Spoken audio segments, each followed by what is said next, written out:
Welcome to Penny for Your Shots, conversations and cocktails with brilliant women, the podcast where we uncork the stories and insights of exceptional female leaders from all walks of life. Our goal is to serve up wisdom, tips, and inspiration, and to support each other in rediscovering ourselves and what sets our souls on fire. We'll also share personal memories, paired with friends and a favorite beverage. I'm your host, Penny Fitzgerald, and I believe that the best stories are served up over a glass of wine or a cocktail. So grab a glass, get comfy, and let's pour ourselves into Penny for Your Shots.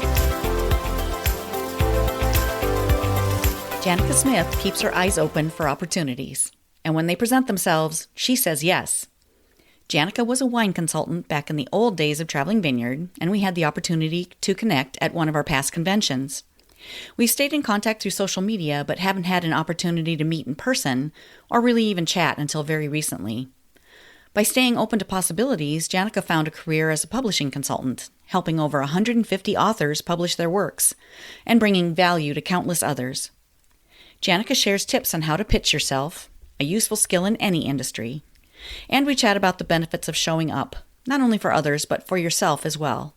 How focusing on your strengths and outsourcing tasks that aren't in your wheelhouse frees yourself up to be a better creator and business owner, and how good it feels to pay it forward. Since Texas Hill Country is practically in Janica's backyard, we also chat a bit about wine camp. Don't be fooled, we drink more than wine and also talk about yummy cocktails with strawberry lemonade.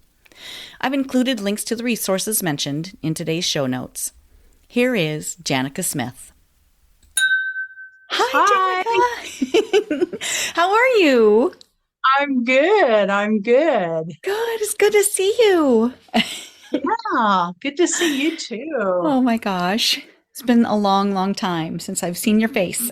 I know. You don't look very different though. I think we've aged very nicely. We have done well for ourselves, except for I'm a little bit sturdier than I used to be.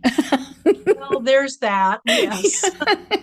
But I've seen enough people as they get to the elderly end of their life shrink down to nothing. So I need to be at a good starting point. That's right. That's a good way to look at it. Yeah.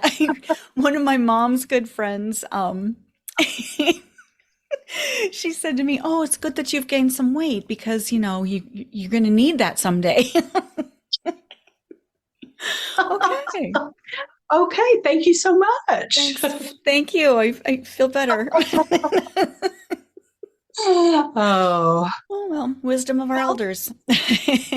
I know. Tell our listeners a little bit about you, what you've been doing, because we used to do our Traveling Vineyard business together years ago. Mm-hmm. But what have you been doing? Yeah, first generation Traveling Vineyard people. Yeah. Actually, the Traveling Vineyard is responsible for the business that I have, because I don't know if you remember, but there was a Reader's Digest article about the 50 best ways to make money from home. And Traveling Vineyard was listed as one of those. So I went and searched down a copy of the Reader's Digest because I was going to add it to my materials to, pass around to let people know what a great deal that was. And the very first, most popular way to make money from home was virtual assistant. And I had never even heard of that term. And as I was reading it, I was currently working in the corporate world. I was an executive assistant to two vice president level women. And they had both had the opportunity to, their husbands got jobs in other towns. And they were valuable enough to the organization that they were able to negotiate working remotely. Well, that was at a time when people didn't really do that. And I was responsible for figuring out all the infrastructure to make that work, which included buying them a fax machine for their house. Oh my gosh. So that gives you an idea of where we were technology wise. And figuring all that out. But I was their executive assistant working at about a 200-mile distance from where they were. And we would meet up occasionally when they would come to the office for meetings and such, but I was remote. And I read about this and it was like, oh, people have businesses doing what I'm doing as an employee? You mean this is something I could do? And so I started kind of investigating it and thinking about it. And that was shortly before I went to the convention, wine camp. Yeah. And we were and while I was there, I went out to lunch with Nancy Casano. Yes. And Nancy was at a fairly high level in the company and had a big team and a lot of people. And I started picking her brain about what it would look like for her to hire a virtual assistant to help manage some of those administrative things, take that off of her plate so that she could do more direct interaction with her team and be more of a coach and less of an administrator. And she got really excited about the idea. And we had a speaker. One of the things that she offered was an opportunity to sign up with her company to do individual coaching. It was at a special price for the convention. And I thought, well, I'll give it a try. Signed up, and the coach that I ended up being assigned to was a woman who had had experience in Mary Kay. So she kind of knew that, but she had left that and she was doing public speaking and was interested in writing a book. Oh. And so she ended up being one of my first clients. So Wow. my coach that I paid for ended up being one of my first virtual assistant clients.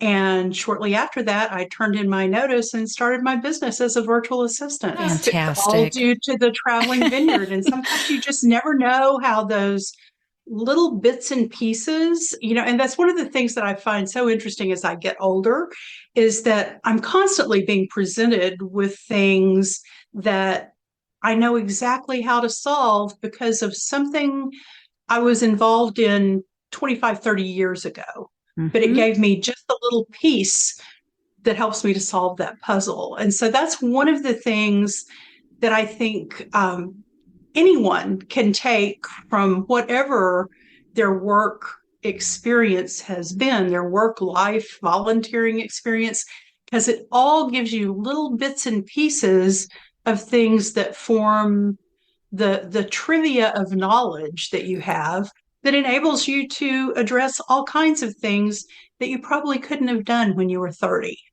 Right, right. Well, and I just think so many of us, women especially, just go, you put your head down and you do what you have to do. And you don't really, look for new opportunities because you're busy solving problems for everybody else. Right. Yeah. So your story, you were open to receiving new and seeing new opportunities. And you said yes when they popped up for you.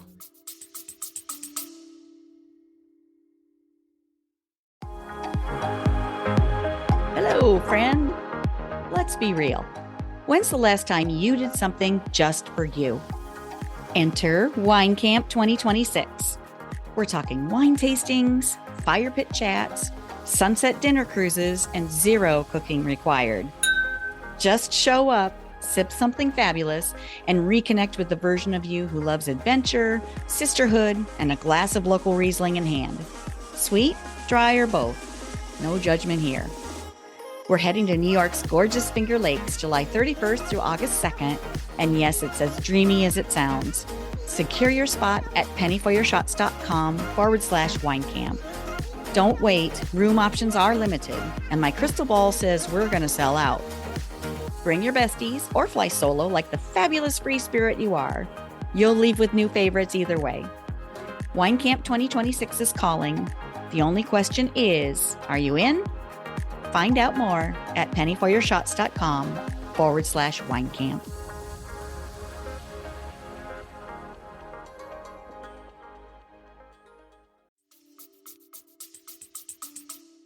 Yeah. That's exciting. And that's been the case since I started my virtual assistant business. When I started, I was at that stage of my business where I would basically take on any role that anyone had a need for and would pay Mhm. me. You know, Yeah, it was right.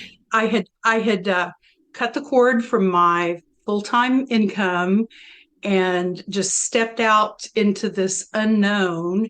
And I remember I had a goal of replacing 50% of my full-time income within 6 months. That was sort of the breathing room I had given myself, but that seemed like that Scary. was a stretch and it was Yeah. scary. Uh-huh. And so I kind of went out there and started doing things, but I found that the experience that I had in having been in sales and direct marketing and all of those skills that I Mhm. had from that, and the fact that I had been working in my corporate world, I worked for the Texas Beef Council. And so we did a lot of conferences and conventions and provided speakers. And one of the women that I supported was a PhD registered dietitian. And so she was a very in demand speaker for talking about the health benefits of incorporating lean meats into your diet and all of that. So she did a lot of public speaking. And so I had been her support. So it was easy for me to reach out to public speakers that were looking for assistance and go, well, I know exactly what you need because I've been doing this. I know how to work with meeting planners. I know how to manage your bookings and how to do the follow up. And I had all those tools in my toolkit. So that helped me to land my first couple of gigs. And from there, they started referring me to other people that they knew, and I hit my goal in the first 3 months. Oh my And gosh. within Congratulations. 6 months, I had come pretty close to filling my full-time Oh, job with a so lot more exciting. flexibility and a lot Yes. more opportunities. And it was within that first year or so, because I was supporting a lot of speakers. Well, most speakers either have a book or they are working on a book, because that's sort of part of you setting up your credentials Hmm. as an expert in your field, because it's so easy to publish books now that you're competing against other people that have books. So I was working with authors that were speakers and had the opportunity to sit in on a call kind of like this, except back then it was called Blog Talk Radio. And it was an interview with someone who was talking about being a virtual assistant for authors. I was like, Oh, oh, worlds that's interesting. That's collide. kind of what I do. Mhm. And so I listened to that, and she talked about a training program that she had taken. And I investigated it, and the training was being offered again the very next week. And at that point, the training was a live class. It was like a full week long, and it was 5 hours a day Oh, wow. on a In phone. person? Oh, in a phone. No, it Oh, was remote. It was on phone. okay. And I think that the fee for it was around $500, which felt like a fortune to me. Mm-hmm. Mm-hmm. But I looked at my calendar and I didn't have anything scheduled for the next week. And I thought, well, it Here we came with a go. certification. And I thought, well, that'll give me another bit of, credibility in approaching new clients. So I took that course, and I found out later that it was the second cohort of that course, that this woman that I had heard in an interview had been in the very first cohort, and I was in the second. And the woman who taught it was, she coordinated a group that was part of the eWomen Network, which Mm. is a big women's networking thing. And they were having their convention 3 weeks after that in Dallas, which is only 200 miles from me. And it's where my in laws lived. So I thought, well, and she said, and she was going to have not just a booth at the convention, but she had a whole room where she was inviting authors to come and talk to her as a book coach and then introduce other people that were involved in publishing that she was vetting. And she invited anyone that had taken her course to come and join her. And I was the only one that showed up. Oh my goodness. So Oh, that really taught me the value of showing up, right. because I was the only one there, gave me an opportunity to really get to know her. We formed a close friendship, and she became a true mentor to me. And I sort of became one of her preferred people to refer people that she was doing book coaching with, and then she'd pass them off to me to manage the publishing process.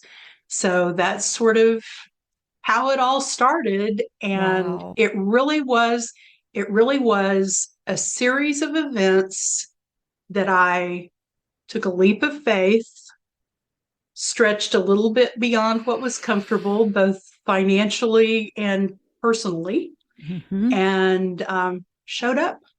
Yeah. Yes.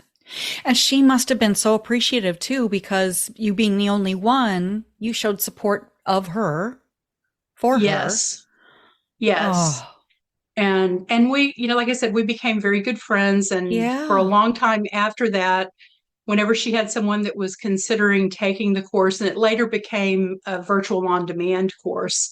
And whenever there was someone that was trying to figure out if it was for them, she'd send them to talk to me. Yeah. And I'd tell them what a difference it had made in my business and where I was. And so I was her closer. But it was a great partnership. And then several years later, she had breast cancer, and she knew that she was not going to be around too much longer, and she approached me to buy the course and keep it going. And I joined with a partner, someone who had become part of my team, and she had taken the course and knew Jan too. So she and I formed a partnership and took on that training course and managed it for, I think, another 3 years or so. Hmm. And then recently sold it to someone else. It was time for me to pass that off, because I needed to be free to do other bigger things. So, but it was a good opportunity for me to feel like I was sort of keeping that legacy going and really Hmm. pay back the Yeah. investment that she had made in me. And so it was a good way to sort of tie all that up. Yeah. And you paid it forward, so others are benefiting as well. Yeah, Wow. yeah, Wow. yeah. So what are the bigger, better things that you're working on?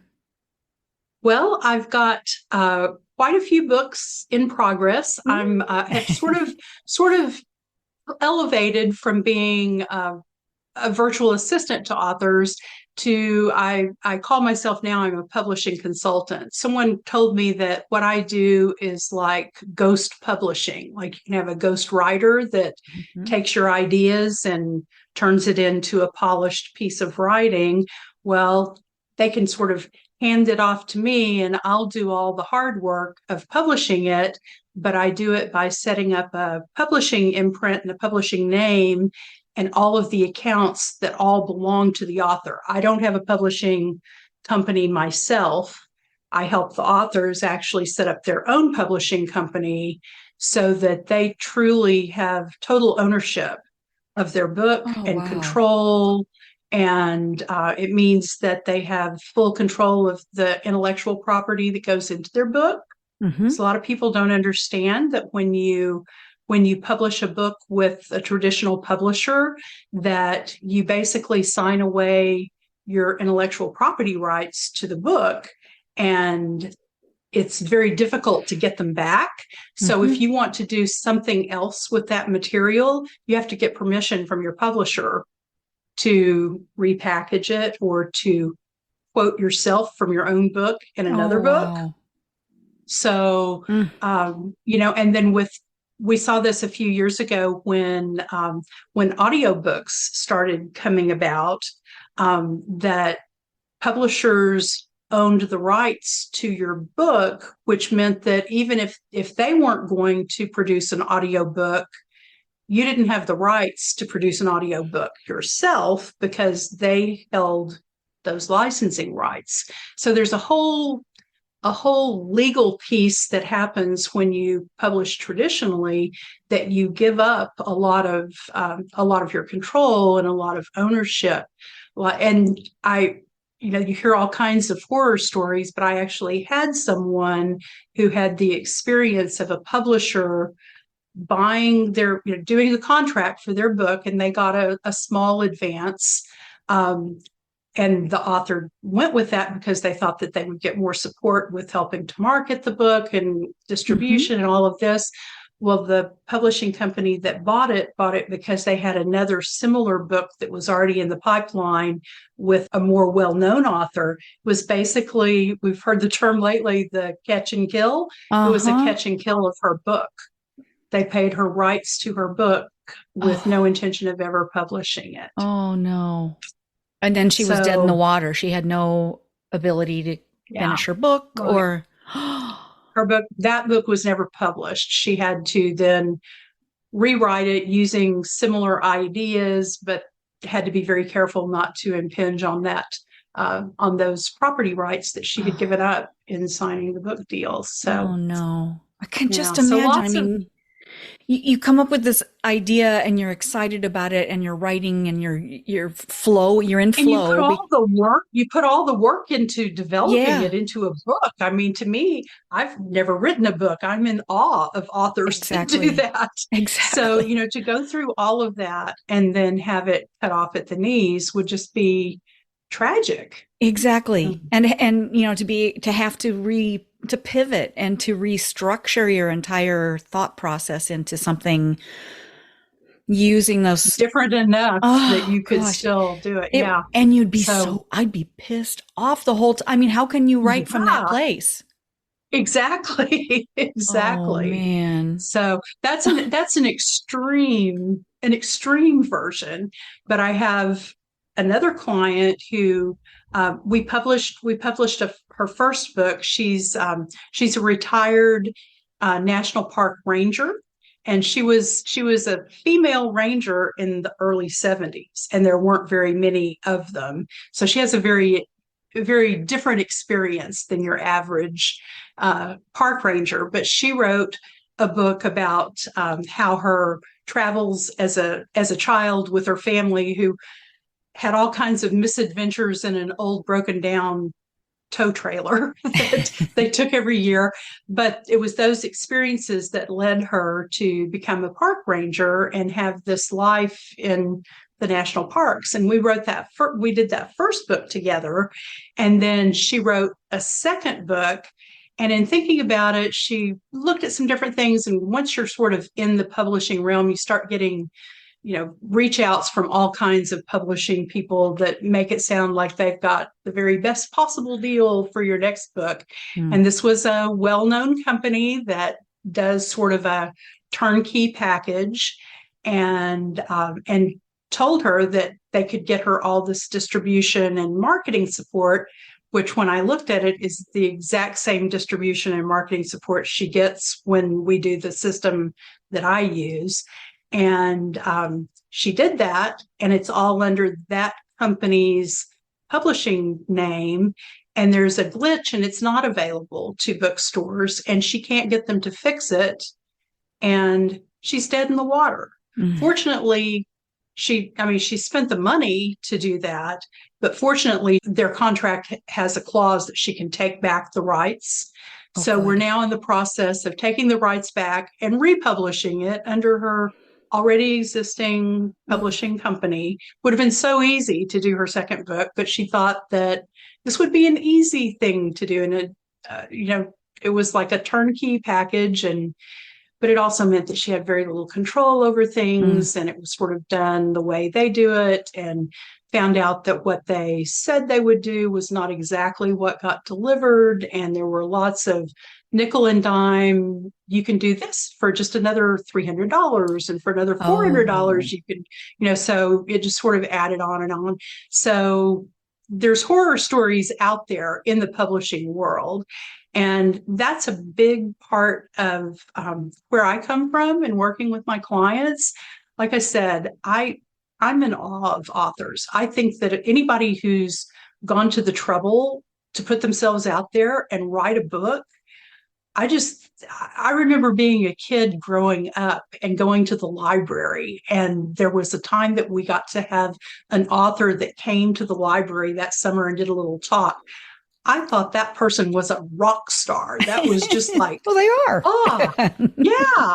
And so the idea that there are people out there that are very intelligent people. Oh my gosh, some of my clients just blow me away with the things that they know, but they don't know much about publishing because it's a pretty closed community, and there are all kinds of little publishing conventions about the way books are done that you would never know if you weren't in it. And so it's really, really easy for authors that don't understand the publishing world to get taken advantage of, because companies come in and they're spewing all this jargon at you, and they tell you how easy it'll be if you just write them a check. And so a big part of my mission in this is to support authors in a way that they're really in control and have the best possible presentation of their ideas in the book that they end up with, that they don't end up with something that looks homemade. Because most of my authors, not all, I've got some authors that have done fiction. I've got some novels, and I've done some children's books, but the vast majority of my clients are writing some sort of nonfiction book that's usually in support of their existing business. It's a way to increase their credibility, to sort of check that box under their credentials of having, this is the person who wrote the book on blah, blah, blah. It's sort of, that's a real thing. And, but if that's your purpose for writing the book, and what you end up with is something that looks like a do-it-yourself project, it not only doesn't accomplish that goal, it may actually set you back and make you look less professional. David. So that's a big part of what I do, is try to protect my clients and make sure that they're getting what they really need. Sometimes it's like, we're not going to design the cover that pushes all your buttons and makes you happy because you're not the audience. We need to find the cover that appeals to your reader and not necessarily to you. If we're lucky, those will mesh together and be the same thing once we get there. But so often people start off with, well, my favorite color is purple, so my book cover needs to be purple, but it has nothing to do with my corporate branding, but I like purple. So part of what I do is help to leave the decision up to them ultimately, but give them all the tools to understand why that might not be the best direction to go. And, there's, like I said, there's all these little conventions about books that you don't really know about, but as a reader, you kind of notice if they're not right. You may not be able to put your finger on what it is, but the book just isn't as easy to read. And sometimes it's as simple as the spacing between the lines, that there needs to be a little bit more breathing room. You can actually go with a smaller font if you have more space between the lines. And things like, this was one of my favorite things to learn. The margins on the outside of, we're talking a physical book now, the margins on the outside of a book, sometimes you'll see a book, particularly a self-published book, that has really thin margins on the outside. And what it is they're trying to decrease the page count in their book, because it costs, every page that's in the book increases your print cost. So they try to squeeze it in and get, fewer pages, but the margins are a little bit narrow. And there's kind of a standard publishing margin. If you pick up some traditionally published books, it's kind of pretty uniform. It's usually about 5/8 of an inch. That's how much it takes for you to hold your thumbs on the margins without and not smearing. cover up the text. Covering up the text. It's like, duh. Yeah. But it's like when you pick up a book that doesn't have that, it's not comfortable, and you may not know what it is. Yeah. But if you take that book to your local bookseller, you're trying to get them to carry your book in their store, or you go to the library and you try to get the librarian to buy it, they pick up on those things immediately and know exactly what it is. And they'll say, well, this is great, except it doesn't fit our standards. Our shelves fit 6x9 books and your book is 8x10. We can't shelve it. We can't carry it. Yeah. So, wow. yeah. I can imagine that a creative, a writer, an entrepreneur, we all have our own strengths, and those are the things that we should focus on, building our Yes. business and our writing or being creative. But then, you can't be an expert at all the things. And even if you learn those things, how long is it going to take you versus having an expert like you come in and say, okay, here's what, I'll just take this part off of your hands so you can create and keep going. Right. So you need to sense. be focused on the things that you're going to do when the book is available on Amazon, how you're going to market it. You're going to be, while I'm working on the book production piece and getting it set to upload those files to Amazon and get it starting to crank out, you need to be focused on building your audience and getting it ready to launch. Contacting me to be on the podcast. Exactly. In fact, I have someone I need to refer to you because she was just asking today about, I'm looking for some good mid-range podcasts that have audiences that I'm not really connected to, that are interested in how women can make midlife pivots. And I was going, oh, gotcha. Ding, ding. We have a connection. Yeah. Oh, so nice. Yeah.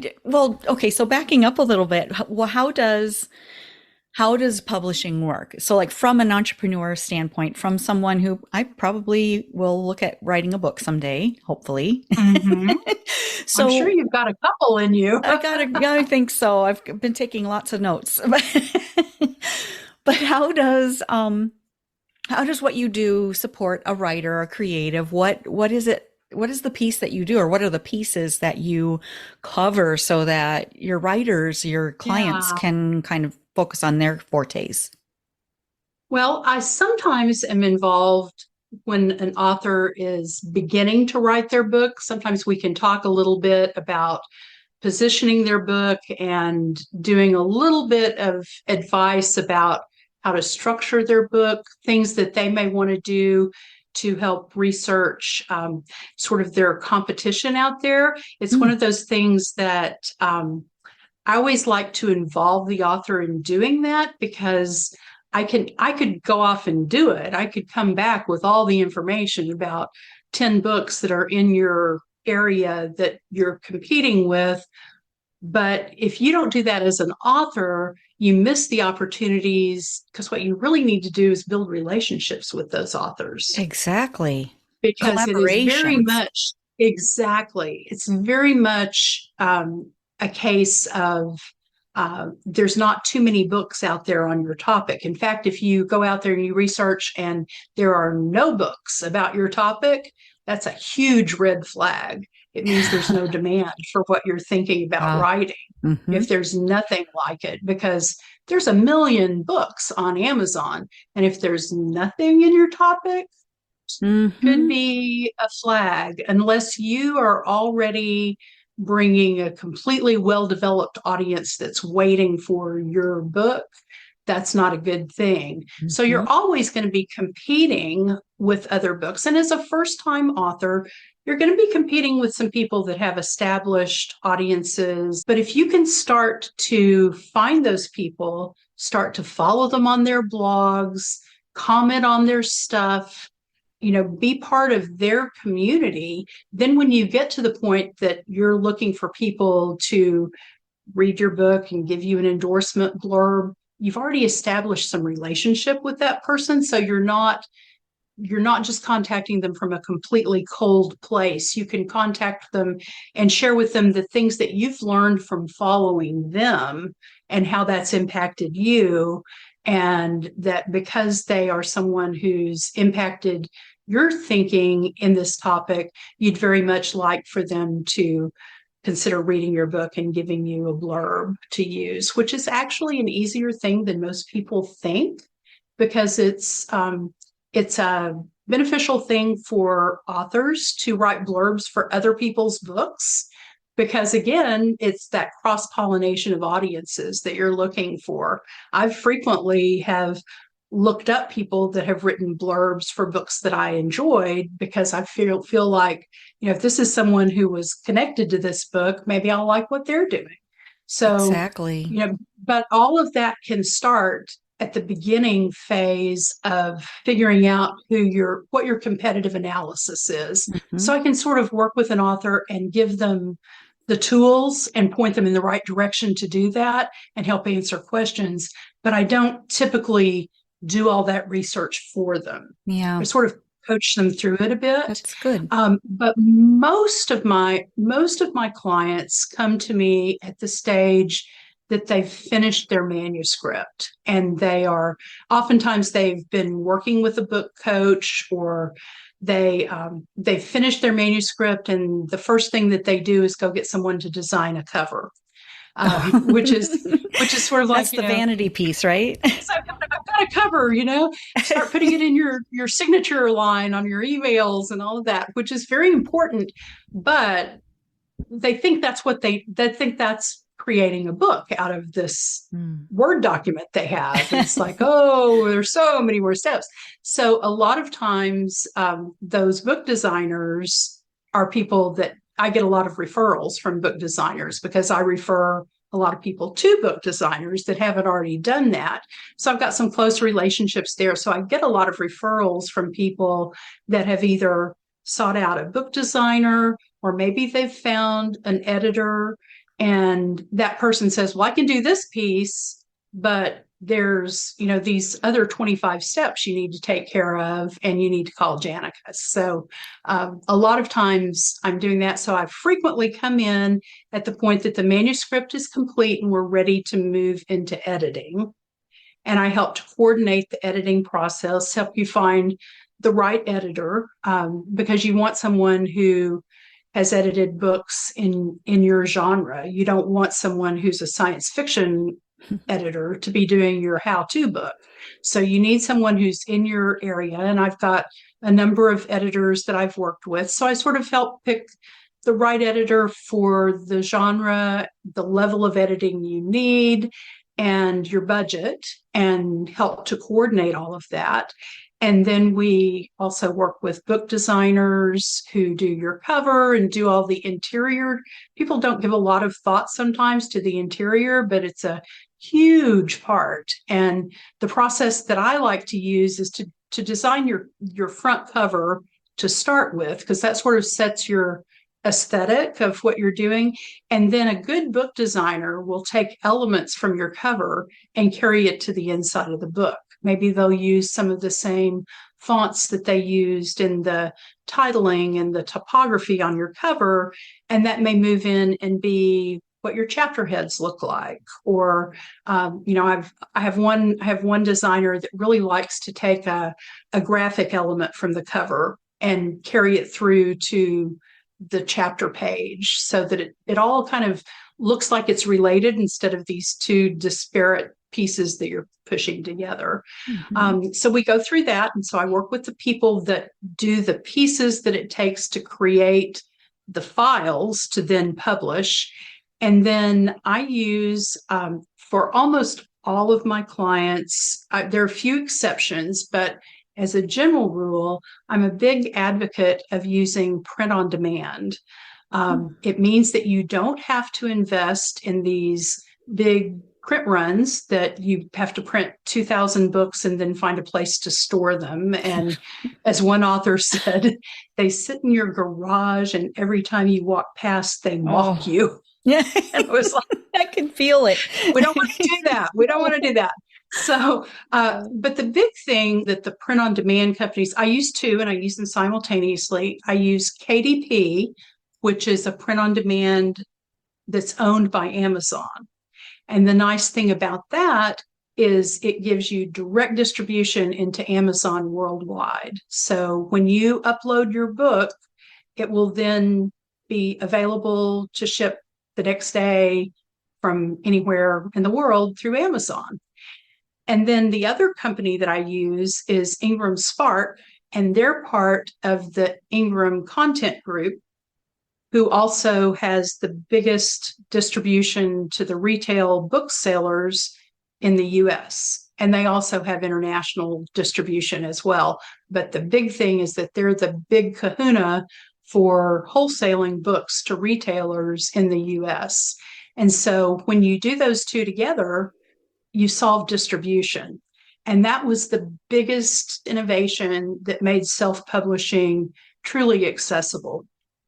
Because before that, you could self-publish, but the only way to do that was to do a big print run, have the books in your garage, and then figure out how you were going to get them available for sale on Amazon, because that's where everybody buys books now. We do it through Ingram, so it's available places other than Amazon, because there are people that don't like to do business with Amazon. So we want to have that as another channel. But people that I work with, when I look at their statistics, probably 80 to 90% of all their sales are through Amazon. I believe it. So, that's what we focus on, is getting you that distribution. And then we also do the stuff where we convert it to an ebook. So it's available for Kindle, and people are reading ebooks on tablets and phones and computers. So they don't have to have a Kindle reader anymore, but it's all of the technology is built around that Kindle reader. And so there's some specific things that you kind of need to know about that. It's not going to be as pretty as your book, because it's not fixed.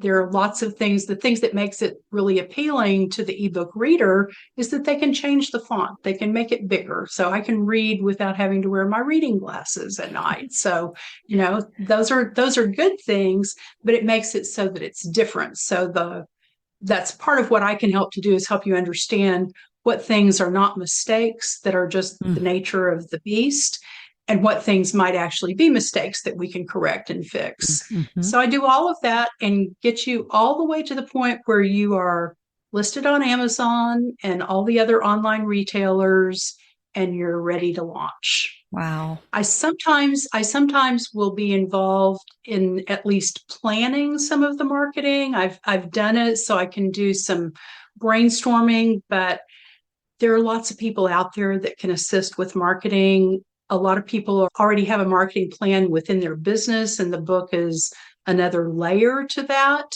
I always say that, the investment to produce your book, to publish your book, is a marketing expense. And if you look at it as a marketing expense, it seems so much more reasonable than if it's just an expense to publish a book. It's one of the only marketing expenses you have that can actually recoup some of itself through sales. So that's a good thing. But the most important thing is how it fits into other ways that you're monetizing your business, so that the book is a piece, but it's very seldom a true profit center. It's a revenue generator, but it's not really a profit center. And that's true even for the big writers. I like to use Chicken Soup for the Soul as a great example. They've probably done 150 different Chicken Soups for the Soul. So many iterations. Started off self-published, which I think is an interesting thing to know. But Jack Canfield does not make the bulk of his money off of sales of Chicken Soup for the Soul books. He makes his money as a speaker and a coach and a trainer, because he's the author of Chicken Soup for the Soul. Yes. And look at all the collaborations because of all the different iterations. Exactly. Yeah. So, he doesn't even write them. He just compiles them. Yeah. So. Well, and for any new authors out there, when we were talking about the beginnings of, looking for those people who might be competitors, or you feel like they're competitors, but really they are potential partners and potential friends, relationships to build. When you're thinking about writing or doing anything, starting your business, coaching or writing or whatever creative piece you're doing, that self-doubt comes in, and some people think, oh my gosh, but this has already been done. And look at all these other people who have done this already. And look at all the success they've had and all these different books on Amazon. But no one does it quite like you. You have your own special spin on everything. You know, you are you and Do. you're, you know, the more you lean into who you are and what makes you unique and your own niche, then that's where you find the right fit for yourself. Now, one of my favorite stories into that whole idea of competition and, it's already been done. Why do we need another book on this topic? Uh-huh. Was a guy that I knew that was, he was one of the lead singers in a band back in the, going to date myself, the early 70s. He was on Soul Train, and I love it. but he talked about how he was at that point in his songwriting that he was really concerned about, what am I doing? And he was talking with one of his producers, and the producer said, let's look at the hit songs for the last 10 years and let's count the number of love songs. He said, you think there's room for another love song? Yeah. Yeah. So there's always room for a slightly different take. And it may not even be that much of a different take on things, but it's just someone who connected with you in some way that they heard it for the first time. So you may be saying something that's been said by many, many different people, but they connected with you. So you're the messenger for them. And, I really believe that sometimes you do all of that work because there was one person that needed to hear what you Yes. said. Yep. And you may never know what that true impact is. If you're lucky, somewhere down the line, you get a piece of feedback that says, you made a difference for me. Exactly. But I know from my own experience that I don't tell all those people that made differences for me, but there have been a lot of people that have impacted the way I've thought about something and the way I view the world. And you never know what it is. So if you have this burning desire to put it out there, it's something that's driving you. It's some purpose, and you may not ever know what it is. But what if it was the one thing that someone needed to hear, and you don't get out there and say it? Yeah. You And know, really, when you look at it like that, it's like it's an obligation to lift someone else it up. is. It is, and Hmm. that's part of what I really love about what I do. Because, like I said, I haven't written a book. I don't know that I ever will write a book, but I've helped to publish over 150 books. Oh, nice. So I've helped to put it out there in a way that the author couldn't have done without my help. So my legacy is not that I wrote a book, but that I helped to put all these different authors' voices out into the world. I love it. And that also helped them go farther. Like by you Yes, taking that piece off their plate, they could focus then on the next thing, making it exactly. bigger. Hmm. Exactly. That's fantastic. Yeah. Mm, So, you just never know what little bits and pieces you're gathering along the way, that's right. and what kinds of trials and tribulations you go through because you learn the lesson that's exactly what you need to share 10 years down the road. Right.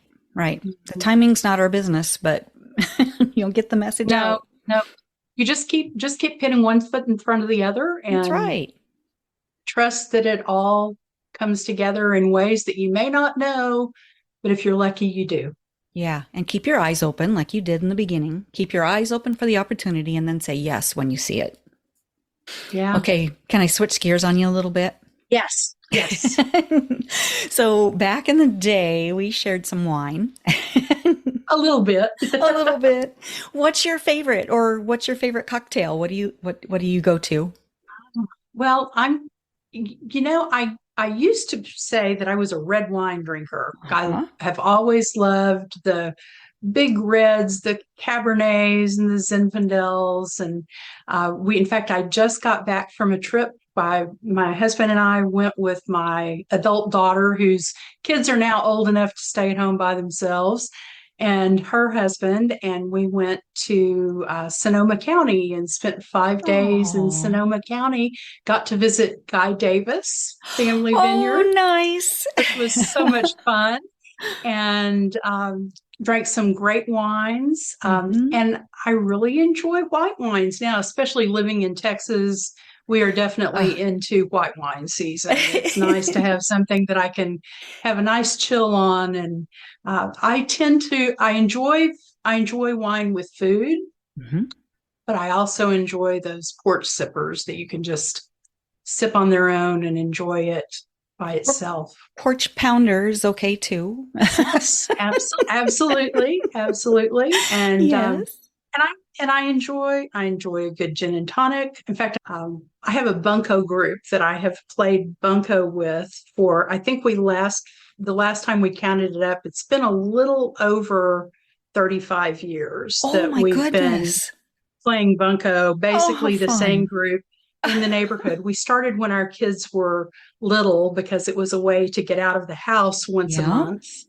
And we've gone through raising our kids and getting our kids off to college and married and Oh, grandkids. And a couple of them have lost husbands and they're in the widow stage, but we've hung together. And we do once a year, we go off somewhere outside of Austin. So we're all going on our weekend trip this coming weekend, and it's a BYOB. So I'm trying to figure out, what am I going to bring oh to yeah. what's going to be my go-to for the weekend. And one of my favorites this time of year is really simple. I like to get some strawberry lemonade from the grocery store, just in the refrigerator section. There's a Hmm. great strawberry or raspberry lemonade, Mm. and a little bit of vodka thrown in. If Mm-hmm. I'm being Hmm. fancy, maybe a little coconut rum. So, Oh, you know, those can go down real nice while we're sitting on the back porch watching the wildlife in the country. So that's kind of what I'm yes. thinking I'm going to. Oh, it sounds delicious. On a hot summer day with girlfriends. Yeah, that's Getting all fantastic. thirsty. You're making me thirsty. It's almost happy hour, so yeah, I think that's good. I know. And then I have my stupid big cup that I Oh, I know. I'm drinking. This that is keep the just, water going. You know, yes, our there you go. Stanley cups There you go. filled with water. Hydrate first. Hmm. Yes. Yes, that's right. That was my go-to when we were in Sonoma, was I had to make sure that I drank a big cup of water in between each vineyard so that I could Yes, be that's good. ready to go to the next one. It's good. It's good to stay hydrated. Yeah. Yeah. Yeah. Yeah. Well, and you're joining us for wine camp this fall. I'm I so am. excited. I'm so excited. I'm so excited to get to see old friends. And Yes. Meet it's some new it's ones. funny because there's something about friends that you make over wine that you can go for years and not see them, and you're back together and don't skip a beat. It's like So, no time has passed. mhm. I I love it. know. I know. So I'm really looking forward to it. And I'm so excited that you're putting something together to bring people together to enjoy good wine and enjoy the Texas Hill Country. It's Yes. a What can you tell beautiful us? time of year. Nice. Well, September, yeah, September 19th through the 21st. So hopefully that'll be a it's little bit it's cooler. likely it's likely to still be hot by most standards, but we Okay. do start to have evenings that are just a little bit cooler, like maybe in the 80s. Oh, wow. But it's up in So hill country, right? definitely. Isn't it the elevation a little bit? No. Not so much. Not so much. It's going to be hot. You So know we'll what? take advantage of the pool. So be sure you We pack have your a swimsuit. pool and we're going to drink right through it, people. This is what we're going to That's do. right. We have a plan. That's right. We do fine. We do fine in the summer. We use air conditioning differently here than other places. I remember when we'd go to conference in Boston, and it was like the cold rooms were Yes. pretty toasty for me. but down here we crank up the AC. Oh, So we'll keep you cool. We'll we'll keep be you cool even fine. though it's Okay. summertime. So Okay. All uh, right. Well, can you tell us a little bit about Hill Country? What's your, because you've been there numerous times, right? Up into the hills. I have. It's really where we're staying is probably about 45 minutes from my house. Oh, So nice. I'm down in North Austin, but we're going to be out in the hill country. And one of the cool things about this part of Texas is it's the junction of a couple of different geographic regions. So you can go within a space of about 20 miles and be in the hill country, which is it's hills, it's not mountains, and it's not foothills to mountains. It's just rolling hills, but it's beautiful. Lots of foliage, and just pretty country. And then you go down. There's it's called the Balcones Escarpment.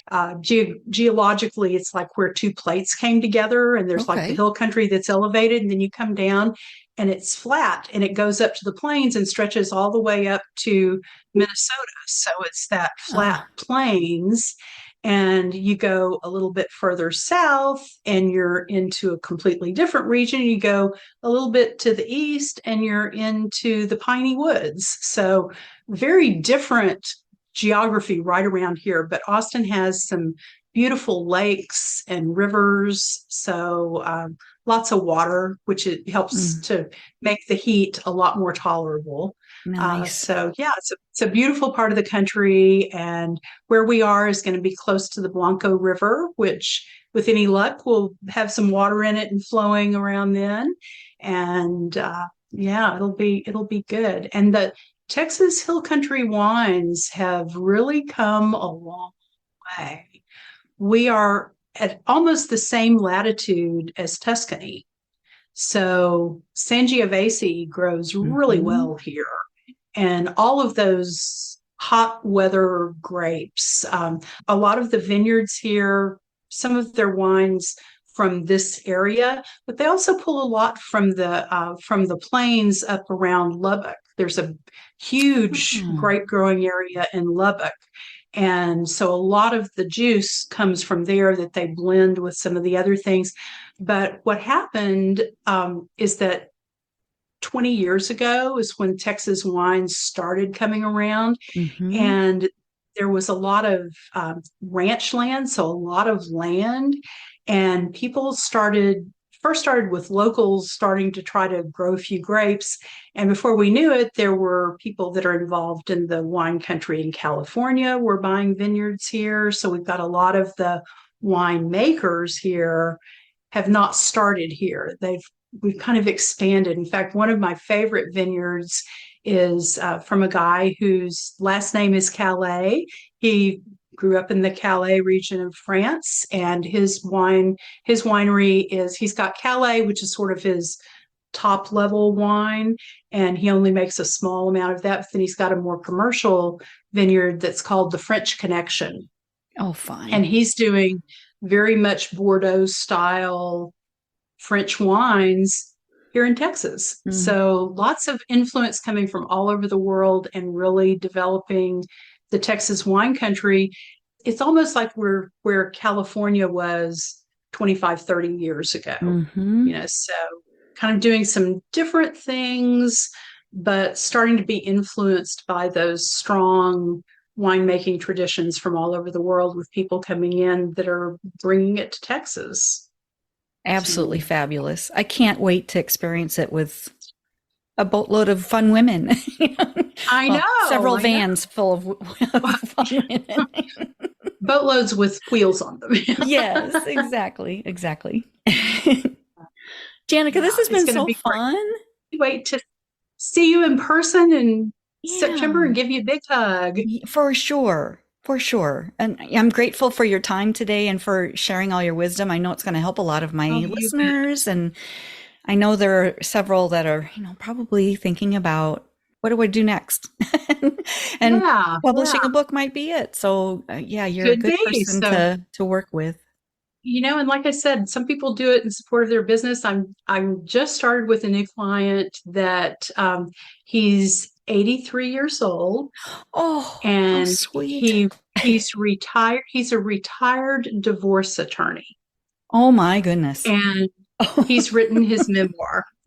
And it's all the stories of the different cases that he's done and what his life has been like. And he basically wrote it for his friends and family and for his grandkids to know who he A was. legacy. Mm-hmm.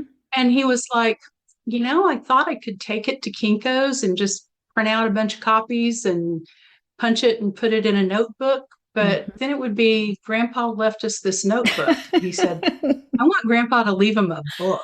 So, Yeah. so lots of different reasons. So whatever your reason, the process that I do is the same. So Wonderful. Thank you so much. You're welcome. You're welcome. It's great to see you. Have a great rest of your day. Thanks. Bye-bye. Bye.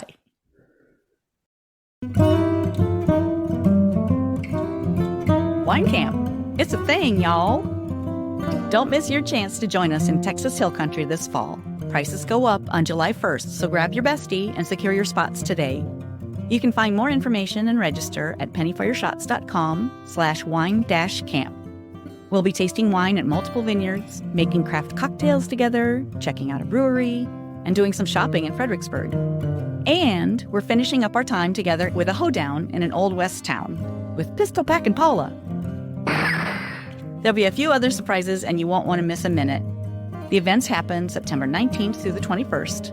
Check out all the information at pennyforyourshots.com/wine-camp. And if you have any questions, reach out to me at pennyforyourshots.com or on social media. It's going to be a blast, and I can't wait to say a toast with you in person this fall, y'all. See you there.